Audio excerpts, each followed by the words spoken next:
crypto ငွေကြေးတစ်ထဲဖြစ်လာဖို့တည်ထားရမယ့်အချက်6ချက် crypto ငွေကြေး bitcoin ဆိုတာက online ငွေကြေးစနစ်တစ်ခုပါလက်ရှိမှာ El Salvador နိုင်ငံနဲ့ဗဟိုအာဖရိကသမ္မတနိုင်ငံတို့ကတရားဝင်အစိုးရငွေကြေးအဖြစ်လက်ခံသုံးစွဲနေပြီလို့လေ့လာတွေ့ရှိရပါတယ်အခြားနိုင်ငံတော်တော်များများကလည်းတရားဝင်စနစ်နဲ့မဟုတ်ပေမဲ့ငွေကြေးလွှဲပြောင်းမှုဆိုင်ရာတွေမှာတွင်ကျဲအသုံးပြုလာနေကြပါပြီအမေရိကန်နိုင်ငံအပါအဝင်အင်အားကြီးနိုင်ငံတော်တော်များများက Bitcoin ကိုနိုင်ငံတော်ရဲ့မဟာဗျူဟာမြောက်အရန်ရိတ်ခါအဖြစ်ဝေယူစုဆောင်းလာနေကြပြီးတော့ EU, UAE ဆွစ်ဇာလန်နိုင်ငံတို့ကဥပဒေကြောင်းအရတရားဝင်စနစ်တကျထိန်းကျောင်းလာခြင်းရှိလာတာကိုလေ့လာတွေ့ရှိရပါတယ်။တနည်းအားဖြင့်ပြောရရင်ခေတ်သစ်ငွေကြေးစနစ်တစ်ခုဖြစ်ပါတယ်။ယနေ့အစီအစဉ်မှာတော့တင်ကိုယ်တိုင်လည်းမဖြစ်မနေတည်ထားရမယ့် Bitcoin အကြောင်းကိုကျွမ်းကျင်အဆင့်ဖြစ်အောင်ရှင်းပြထားတဲ့စာအုပ်အကြောင်းတင်ဆက်ပေးသွားမှာပါ။ The Little Book of Bitcoin စာအုပ်ကို Skybridge Capital တည်ထောင်သူ Anthony Scaramucci ကရေးသားထားတာဖြစ်ပါတယ်။ဒီစာအုပ်ကနေမိတ်ဆွေတို့ဘာတွေလေ့လာရမလဲဆိုရင်တော့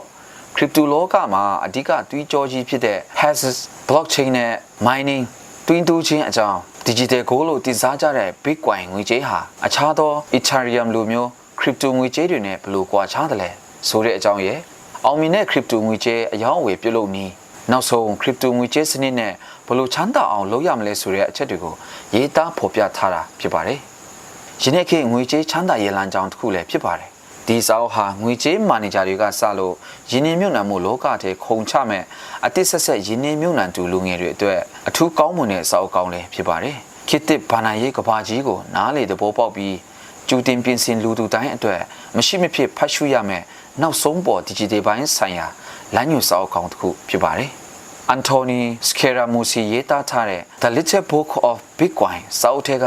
လူတိုင်းလက်ရှိပြောင်းလဲနေတဲ့ဘာသာရေးကဘာကြီးအကြောင်းနားလည်ပြီးတော့လက်တွေ့ဘဝမှာအကျိုးရှိစေမယ့်အရေးအကြီးဆုံးအချက်6ချက်ကိုအထူးတင်ဆက်ပေးထားပါတယ်။အစီအစဉ်လေးမစခင်ကျွန်တော်ရဲ့ channel လေးကို subscribe လုပ်ပေးတော့ဖို့ follow လုပ်ပေးချဖို့လည်းတောင်းဆိုချင်ပါတယ်ခင်ဗျ။ဒီစာအုပ်ကအတင်းအတွက်အဆင်ပြေရက်လားဒါမှမဟုတ်ဘလို့စာအုပ်မျိုးပူဖတ်ချင်ပါတယ်လဲ comment မှာရေးသားခဲ့နိုင်ပါတယ်။ကဲအစီအစဉ်လေးစလိုက်ရအောင်။ The Little Book of Bitcoin စာအုပ်ထဲကပေးတဲ့ crypto ငွေကြေးချမ်းသာရေးနည်းလမ်း6ချက်နံပါတ်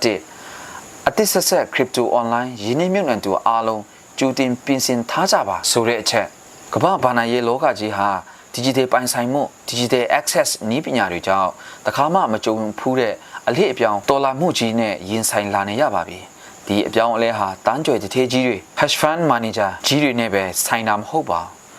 online ငွေကြေးလောကနဲ့ဘရင်တစ်ပါးလိုချမ်းသာချီသူတိုင်း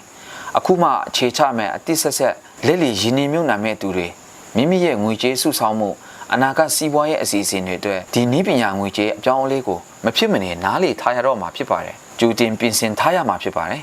နည်းပညာကိုအကြောက်လွန်ပြီးဝေးရှောင်နေလို့မရတော့တဲ့ခေတ်ကိုရောက်လာပါပြီခေတ်ဒီဘာနာရေးကဘာမှာဗဟိုချုပ်ကင်မှုကင်းမြဲတဲ့ဘာနာရေးစနစ် DeFi တွေဟာရိုးရဘာနာရေးစနစ်ကိုတဖြည်းဖြည်းအစားထိုးချင်းချောက်လာနေပါတယ်ဒီလိုအချိန်မှာကိုကနီးပညာကိုကြိုတင်လေ့လာထားမယ်ဆိုရင်အနာဂတ်မှာပိုပေါက်လာမဲ့ဘာနာရေးအခွင့်အလမ်းအသစ်တွေကိုအကောင်းဆုံးအသုံးချနိုင်မဲ့အခြေအနေမှာရှိနေမှာဖြစ်ပါတယ်အတူချုပ်ပြောရရင်မတိနားမလဲခြင်းဟာအကြီးမားဆုံးသောဆုံးချုံနိုင်ခြင်းဆိုတာပါပဲအတိဆက်ရင်းနှီးမြှုပ်နှံသူဖြစ်ပါစေမိမိရဲ့ဘာနာရဲ့အနာကလုံခြုံစိတ်ချရဖို့အတွက် digital ခေတ်ရဲ့စီးပွားရေးလမ်းညွှန်မြေပုံကိုယနေ့ကလေးကစနစ်တကျလေ့လာပြင်ဆင်ထားရမှာဖြစ်ကြောင်းစာရေးသူ Anthony Scaramucci ကရှင်းပြထားပါတယ်။နံပါတ်1 Bitcoin ကို digital ရွှေ digital gold အဖြစ်ရှုမြင်တတ်ဖို့လိုပြီးကမ္ဘာပေါ်မှာရွှေကိုနှစ်ပေါင်းထောင်ချီတိုင်အောင်တန်ဖိုးအရှိဆုံးပိုင်ဆိုင်မှုတစ်ခုအနေနဲ့သတ်မှတ်ခဲ့ကြတာဟာသူ့ရဲ့ရှားပါးမှုနဲ့တဘာဝတရားကြောင့်ပဲဖြစ်ပါတယ်။ဒီနေ့ခေတ် digital ကမ္ဘာမှာတော့ Bitcoin ဟာအဲ့ဒီရွှေရဲ့ဂုဏ်တတ္တိတွေအတိုင်းထပ်တူနီးပါးရှိနေတဲ့အတွက် digital ရွှေလို့အတိအမှတ်ပြုခေါ်ဆိုလာကြတာပါ Bitcoin ဟာကမ္ဘာပေါ်မှာအစောဆုံးနဲ့အခိုင်အမာဆုံးသော crypto ငွေကြေးဖြစ်ပြီးတော့သူ့ရဲ့အရေးအတွက်ကိုတန်ပေါင်း21တန်ပဲရှိရမယ်ဆိုပြီးအကန့်အသတ်နဲ့စနစ်တကျသတ်မှတ်ထားတာဖြစ်ပါတယ်ဒီလိုရှားပါမှုတဘာဝကပဲ Bitcoin ကိုရေရှည်မှာတန်ဖိုးထိန်းသိမ်းနိုင်တဲ့ access တစ်ခုအဖြစ်Wall Street လူရဲ့ဘာနာရေးတမားကြီးတွေကပါလက်ခံလာစေတဲ့အကြောင်းရင်းပဲဖြစ်ပါတယ်။ဒီနေရာမှာအခြားသော crypto ငွေကြေးတွေဥပမာ Ethereum နဲ့ဘာတွေကွာခြားတယ်လဲဆိုတာကိုလည်းခွဲခြားသိဖို့လိုပါတယ်။ Bitcoin ကတန်ဖိုးတော်လောင်တဲ့ရွှေလိုမျိုးအဓိကရက်တည်နေချိန်မှာ Ethereum လိုမျိုး အခြားအကျွေးစက်တွေကတော့နီးပညာ application တွေတည်ဆောက်ဖို့ smart contract စနစ်တွေအဖြစ်ကွဲပြားတဲ့ရည်ရွယ်ချက်တွေနဲ့အလုပ်လုပ်ကြတာပါဒါကြောင့် crypto လောကထဲကိုဝင်ရောက်တဲ့အခါအကျွေးစက်တိုင်းကိုတန်ဖိုးတူတယ်လို့မထင်ပါနဲ့ Bitcoin ရဲ့ digital ရွှေဆိုတဲ့ထူးခြားတဲ့သဘာဝနဲ့ရှားပါမှုကိုသဘောပေါက်ထားမှသာလုံခြုံစိတ်ချရတဲ့ရေရှည် digital ပိုင်ဆိုင်မှုဗျူဟာကိုချမှတ်နိုင်မှာပဲဖြစ်ပါတယ်နံပါတ်3 crypto နောက်ွယ်ကဂီတတန်စင်လိုဟန်ချက်ညီတဲ့နီးပညာ၃ခုကိုနားလည်ပါဒီနေ့ခေတ်မှာလူအတော်များများဟာ Bitcoin အကြောင်းကြားဖူးကြပါမဲ့သူ့ရဲ့နောက်ွယ်ကစနစ်တွေအလုံးလုံးပုံတွေကိုကောင်းကောင်းနားမလည်ကြသေးပါဘူးလူအတော်များများကပန်းတိုင်ကူသာမျိုးကြည့်နေပြီးတော့ထိုပန်းတိုင်တွေစီအရောက်ပူပေးနိုင်တဲ့နီလာတွေကိုကြတော့တိတ်မလေးလာမိသေးတဲ့အနေအထားဖြစ်ပါတယ်ခရစ်တိုလောကကိုစတင်လေးလာတော့မယ်ဆိုရင်အဓိကမရှိမဖြစ်လုပ်ငန်းစဉ်၃ခုဖြစ်တဲ့ hashes blockchain နဲ့ mining တွင်းတိုးချင်းတို့ကိုအရင်ဆုံးတည်ထားဖို့လိုအပ်ပါတယ်ဒီနည်းပညာတွေဟာတီးခြားစီမဟုတ်ပဲတစ်ခုနဲ့တစ်ခုဆက်နေကြတာပါစာရေးဆရာကဒီလုပ်ငန်းစဉ်၃ခုကိုတချင်းတစ်ပုတ်ရဲ့ဂီတတန်စင်လူမျိုးနောက်ွယ်ကနေဟန်ချက်ညီညီပေါင်းဆက်အလုပ်လုပ်နေကြတယ်လို့တင်စားထားပါတယ် hashes ကအချက်လက်တွေကိုလုံခြုံအောင်ကုတ်ပြောင်းပေးတယ် blockchain ကအဲ့ဒီအချက်လက်တွေကိုဖျက်ဆီးလို့မရအောင်မှတ်တမ်းတင်ပေးပါတယ်ပြီးတော့ mining ကဒီစနစ်ကြီးတစ်ခုလုံးလေပတ်နိုင်အောင်လှုပ်ဆောင်ပေးတာဖြစ်ပါတယ်ဒီနည်းပညာ၃ခုပေါင်းစပ်လိုက်တဲ့အခါမှာတော့ကဘာတဝမ်းလုံးကဘယ်သူမဆိုဂျားခံလူဥပမာဘန်ဒါမှမဟုတ်အစိုးရမလိုပဲစိတ်ချလက်ချပါဝင်ပတ်သက်နိုင်မဲ့ဘ ဘ ဟုချုပ်ကင်မှုမေ့တဲ့စနစ်ကြီးတစ်ခုဖြစ်လာမှာပါဒါဟာခရစ်ပတိုရဲ့အခြေခံအကျဆုံးနဲ့အစွမ်းသက်ဆုံးတော်လန်ပြောင်းလဲမှုတစ်ခုပဲဖြစ်ပါတယ်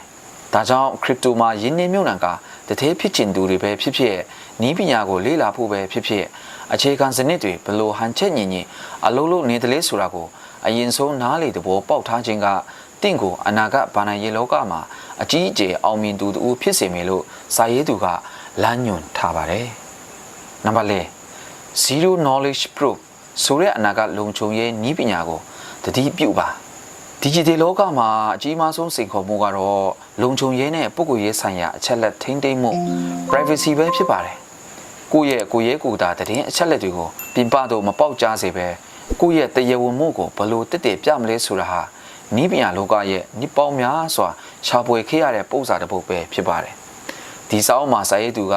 Zero Knowledge Proof ဆိုတဲ့အလားအလာရှိတဲ့ခိရှစ်ပြနီးပညာတစ်ခုအကြောင်းကိုမိတ်ဆက်ပေးထားပါတယ်ဒီနည်းပညာရဲ့သဘောတရားကတော့ကိုယ့်ရဲ့အဓိကလှုပ်ချက်ဒါမှမဟုတ်အချက်အလက်အပြည့်အစုံကိုတစ်ဖက်လူအားချပြဆရာမလို့ပဲငါပြောတာတကယ်မှန်နေဆိုတဲ့တက်တယ်ကိုပဲပြသနိုင်တဲ့စနစ်ပဲဖြစ်ပါတယ်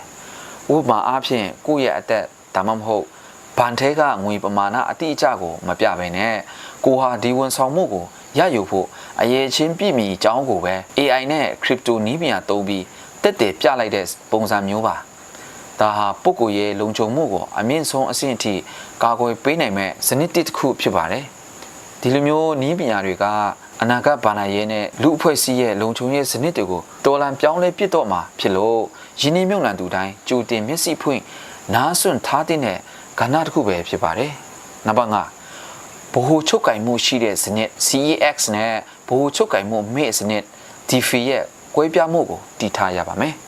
ခရစ်ပတိုငွေကြေးကိုအယောင်းဝယ်လုပ်တဲ့နေရာမှာလူသိများတဲ့ platform တွေကလူသိနေသေးတဲ့အယောင်းဝယ်ဈေးကွက်တွေပါအမျိုးမျိုးရှိပါတယ်။ယင်းနေမြုံနှံသူတို့အနေနဲ့အဲ့ဒီဈေးကွက်တွေကိုအဓိကအားဖြင့်ဗဟိုချုပ်ကင်မှုရှိတဲ့စနစ်နဲ့ဗဟိုချုပ်ကင်မှုမဲ့တဲ့စနစ်ဆိုပြီးနှမျိုးခွဲခြားနားလည်ထားရပါမယ်။ဥပမာ Binance လိုမျိုးဗဟိုချုပ်ကင်မှုရှိတဲ့ platform တွေကတော့တာမန်ဘာတွေလိုမျိုးဂျားကန်ကုမ္ပဏီတစ်ခုကနေထိန်းချုပ်ထားတာဖြစ်ပြီးတော့အသုံးပြုရတာလွယ်ကူရိုးရှင်းလှပါတယ်။အတစ်ဆက်ဆက်ယင်းနှမြုံနှံတွေအတွက်ကတော့ခရစ်ပတိုတွေကိုအလွယ်တကူဝယ်ယူရောင်းချ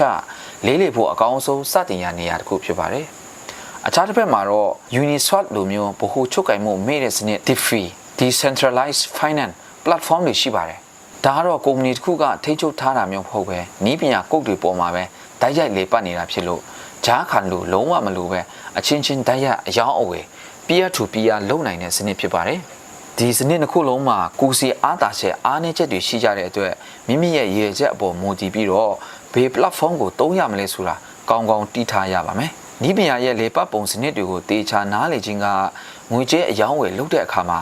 မအယုံမရှိအောင်ကာကွယ်ပေးနိုင်ပါတယ်။နံပါတ်6 Wall Street ရဲ့ခြေလှမ်းတွေကိုစောင့်ကြည့်ပြီးတန်တရားတွေကိုအဖြေရှာပါ။ လူအများစုက crypto နဲ့ Bitcoin ကိုဒါကလောင်းကစားပဲဒါမှမဟုတ်မရေရာတဲ့အရာပဲဆိုပြီးတော့တန်တရားစိတ်နဲ့ကြည်နေကြစေဖြစ်ပါတယ်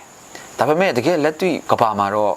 ကဘာအကြီးဆုံးဘာနယ်ရဲ့အဖွဲ့အစည်းကြီးတွေဖြစ်တဲ့ Wall Street ကရန်ပုံငွေမန်နေဂျာတွေဘီလီယံနာတွေဟာဒီနည်းပညာရဲ့အလားအလာကိုကျူတင်သဘောပေါက်ပြီးတော့နေရာယူထားကြပြီးဖြစ်ပါတယ်ဒီစာအုပ်ရအမှာစာမှာဖော်ပြထားတဲ့ Michael Saylor လူမျိုးကဘာကျော်နည်းပညာရှင်ကြီးတွေဟာ Bitcoin ကိုသူတို့ကုမ္ပဏီရဲ့အဓိကပိုင်ဆိုင်မှုအဖြစ်